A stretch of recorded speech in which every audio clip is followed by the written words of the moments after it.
What is up, guys? Welcome to today's vlog, and right now we are going to check out the all-new BMW X2, which is just unveiled here at the 2018 BMW Joy Fest.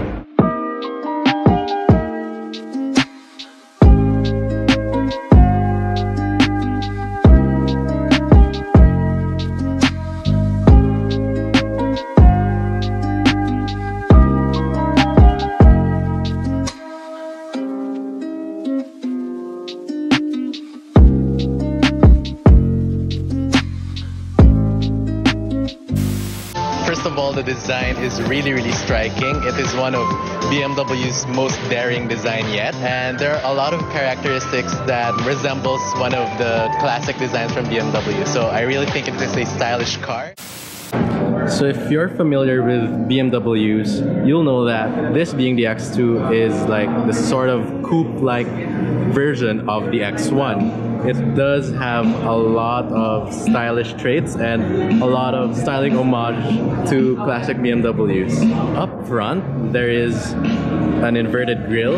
It does remind me of the old BMW Roadster that they have, the 507, wherein the shape of the grille is like that. It is an inverted kidney grille. Down below, there is a contrasting color lip.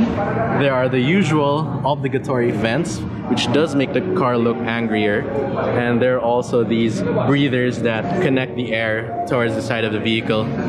Standard on the car are LED headlights with standard LED daytime running lights. Going towards the side of the car, you can see a contrasting color body cladding together with these side scuff plates to give it that more aggressive SUV vibes. The wheels have these 19-inch design. These are the M Sport rims. Together with the M Sport package, you also get the shadow line trim going around the sills. This is the glossy paint versus the chrome. Speaking of the windows, it does taper towards the rear so that it will have this illusion of a coupe. On the C-pillar of the X2 is an homage to the BMWs of old, like the BMW 3000 CS and the 3.0 CSL. Going towards the rear of the X2, you'll see a more angular taillight, yet BMW still incorporated the L design signature, which they have in most of their vehicles. This one is the X-Drive 20D, which means it has the 2-liter diesel engine and it has all-wheel drive. Down below, you can still see the contrasting body cladding together with some rear scuff plates to give it the more aggressive, more SUV style. And it is finished with dual exhausts, which is chrome, and these are actual exhausts.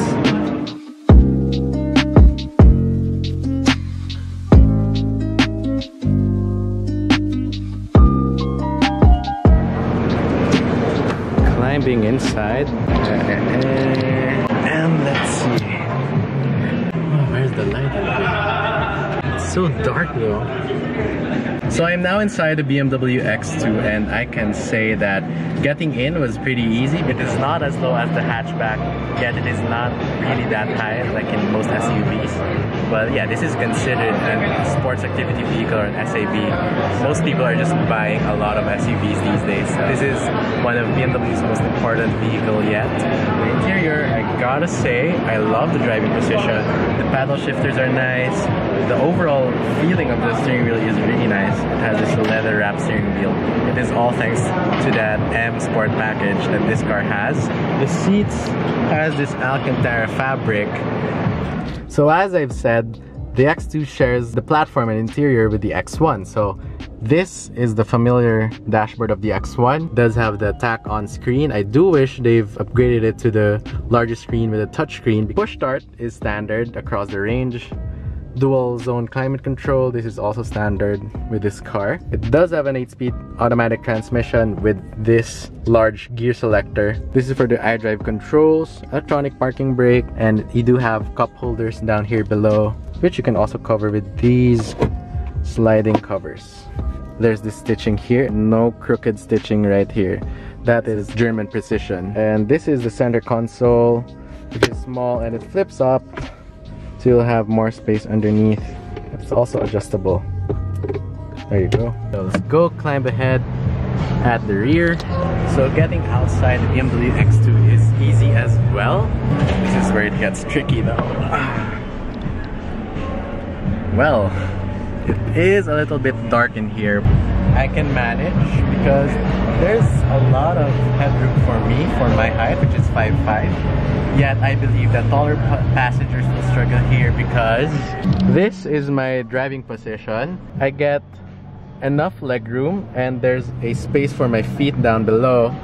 But yeah, I believe that taller passengers will be cramped back here. So I have about this much of headroom, around this much of leg room. When I close the door, the windows are on the small side, so it does feel a little bit claustrophobic at the rear. But as I said, this is a coupe-like vehicle. This car is more for the driving performance rather than practicality. So if you want more room at the back, you better get the X1. You also get an armrest. There you go. And it has cup holders. The seats also has this Alcantara fabric together with cloth mesh inserts. As you can see, it has the contrasting floor mats. And there's also some light underneath. There are also rear vents. The doors have this very cool strip. It has this beautiful ambient lighting going underneath as well. And there's this graphic here, chrome accents going through the rear. And there's this cloth-like mesh that's going throughout the door. Yet, I find that the speaker grills are sort of moving. It does feel like they're just stacked on there. Underneath, you'll find a scratchy, hard plastic, but you do get a large storage spaces for your drinks and whatnot. Overall though, build quality seems to be okay, as you'd expect with the BMW. Now, the doors doesn't open as wide, so it is a little bit tricky to get out, and the sloping roofline, you better watch, you might hit your head.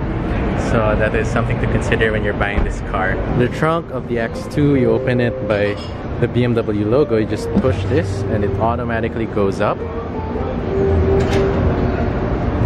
It has this metal scuff plate to protect the trunk from scratches and whatnot. It does have a storage space underneath, which is pretty cool. It is pretty big underneath. Now, I don't believe that this has a spare tire. It does have run flats. So the cargo space is alright, and it has a sloping roofline which eats into cargo space, but you do get three-way folding seats, you get a light, you do have a charging point here, and this removable tonneau cover does have the power tailgate.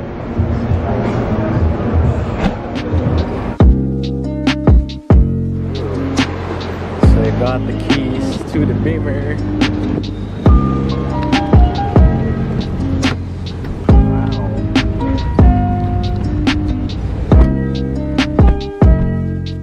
So I had the opportunity for a brief drive with the car around BGC.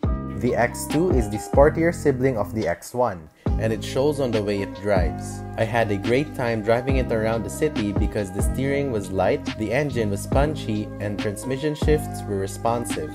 The X2 has a 2.0-liter diesel engine that makes 190 horsepower and 400 Nm of torque. This is mated to an 8-speed automatic transmission with power being sent to all four wheels.